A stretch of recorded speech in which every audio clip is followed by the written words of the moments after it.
ایک عورت عراق سے آئی، اس کی 5 یتیم بچیاں تھیں تو اسے ضرورت تھی وظیفے کی۔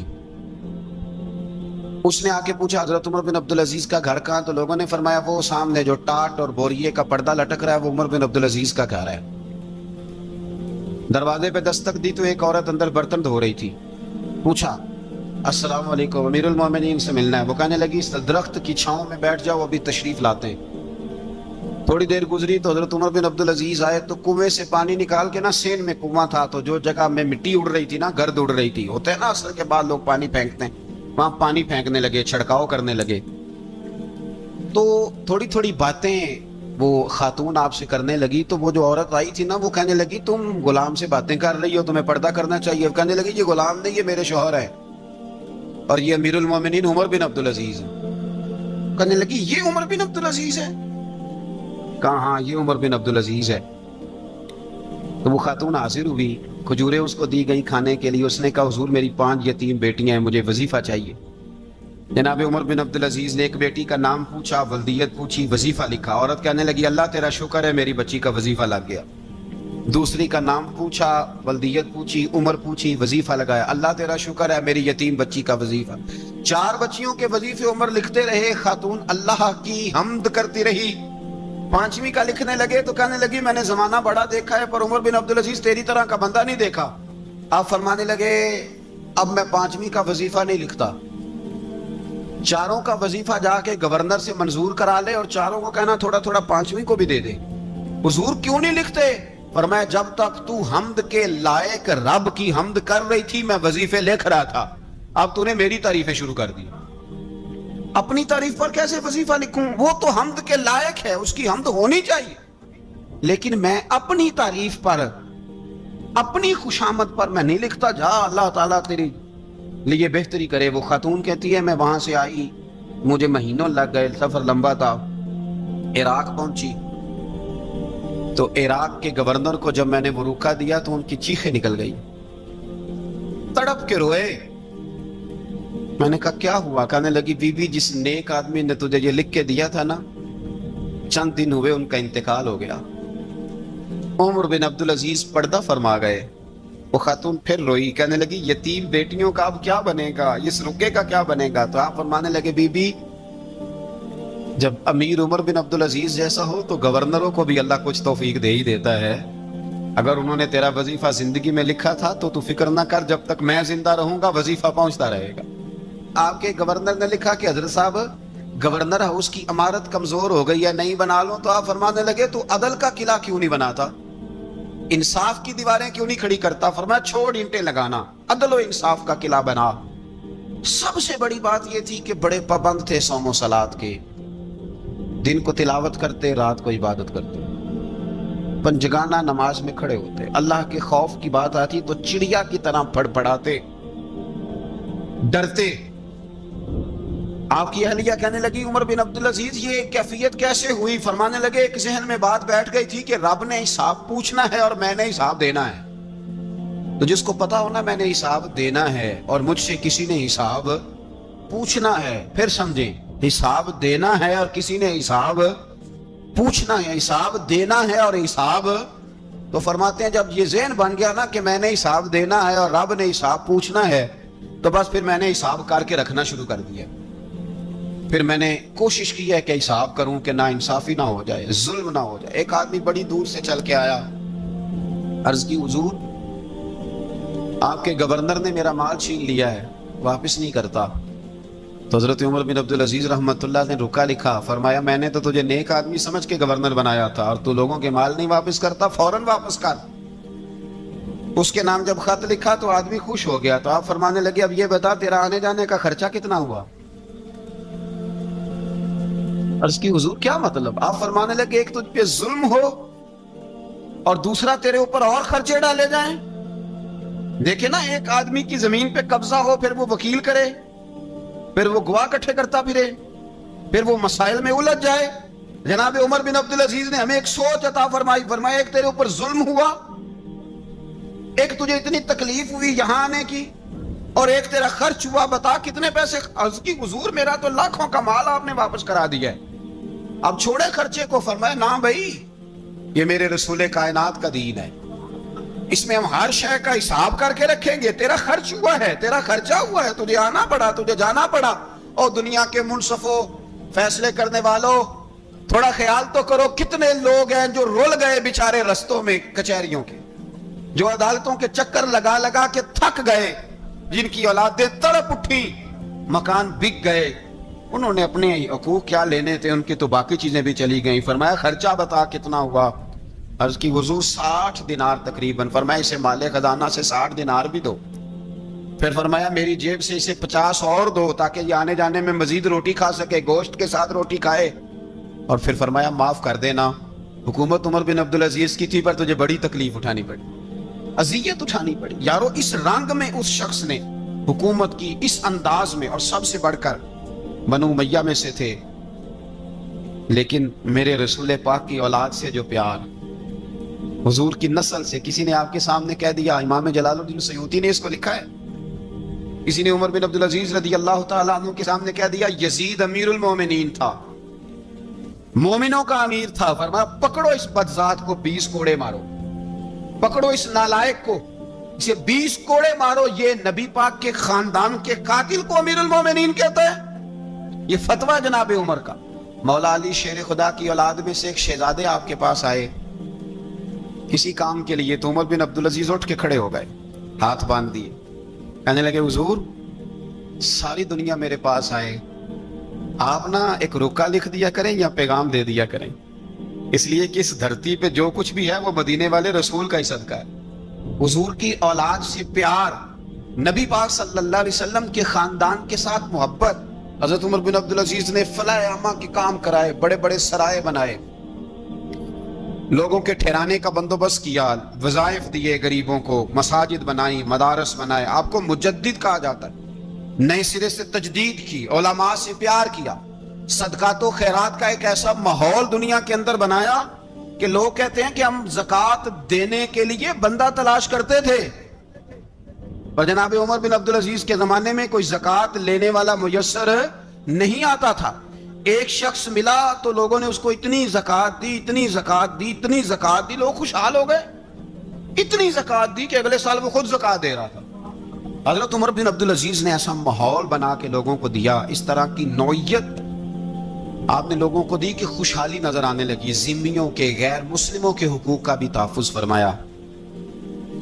39 سال عمر پائی، صرف نمازیں بھی پڑھ گئے، صدقے بھی دے گئے، عبادتیں بھی کر گئے، 2.5 سال حکومت بھی کر گئے، اللہ رسول کو راضی بھی کر گئے۔